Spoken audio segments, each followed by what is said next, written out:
Iwawa, une île perdue en plein lac Kivu à une trentaine de kilomètres en partant du district de Rubavu.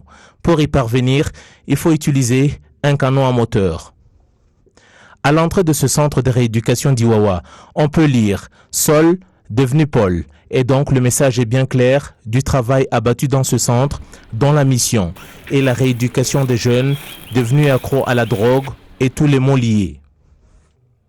C'est à l'aube que commencent les activités ici, y compris le toilettage et le petit déjeuner, et aussi prendre contact avec tout le monde pour se mettre au diapason et savoir la santé de tout le monde, surtout que certains d'entre eux subissent la désintoxication liée à la drogue, comme l'explique ici Umuhoza Aimé Moïse, médecin dans ce centre.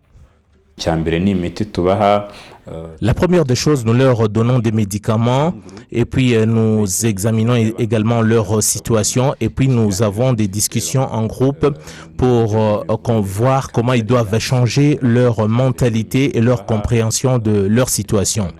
Et après, nous leur apprenons des métiers qui doivent les aider une fois qu'ils seront réintégrés dans la société. Dans ce centre, on y retrouve des gens de tous bords, notamment les anciens artistes musiciens, comme le rappeur Ngenzi Serge, connu sous l'appellation de Negji de Genero, et Tony Dushimimana. Hakizimana Théophile est un jeune interné dans ce centre. Il déclare qu'il était dans le domaine de la construction avant de sombrer dans la consommation de la drogue. Et aujourd'hui, il apprend la menuiserie dans ce centre d'Iwawa. Orbi la menuiserie. Dans ce centre, c'est aussi un endroit où on apprend plusieurs métiers qui plus tard vont aider ces jeunes à se réintégrer dans la société et à devenir des hommes utiles, comme l'agriculture, les nouvelles technologies, mais également des activités sportives, le football, le volley, haltérophilie et autres. Parmi les difficultés auxquelles fait face ce centre, c'est le manque d'un personnel suffisant et qualifié au regard de la tâche, comme l'explique ici Gumusengi Sandrine, psychothérapeute dans ce centre. Ce que nous faisons ici, c'est d'aider les jeunes à changer leur mentalité et de les aider à arrêter la consommation de la drogue.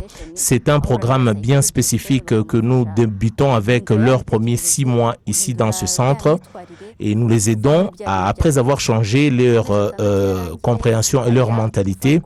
Nous leur aidons également à apprendre un métier qui puisse les servir plus tard.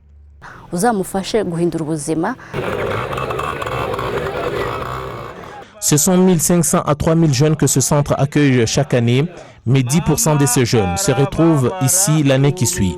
Une situation inquiétante pour le directeur de ce centre, le docteur Jean Damascène Nshimiyimana.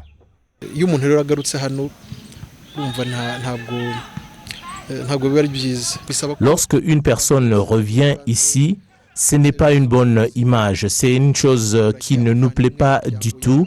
Nous avons besoin de travailler main dans la main avec les instances de base et d'autres institutions pour que la société puisse aider leurs frères à pouvoir réintégrer leur famille. C'est un travail que nous devons faire main dans la main pour que ces jeunes puissent réintégrer la société.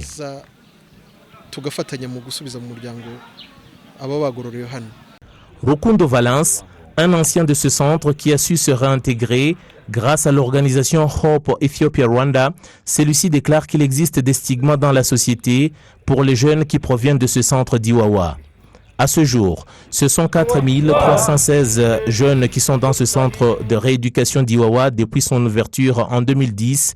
C'est 21 000 qui sont déjà passés par ce centre, dont le gouvernement du Rwanda dépense 80 millions de francs rwandais chaque année pour ses besoins, notamment avec le souci de lutter contre la drogue dans le milieu des jeunes.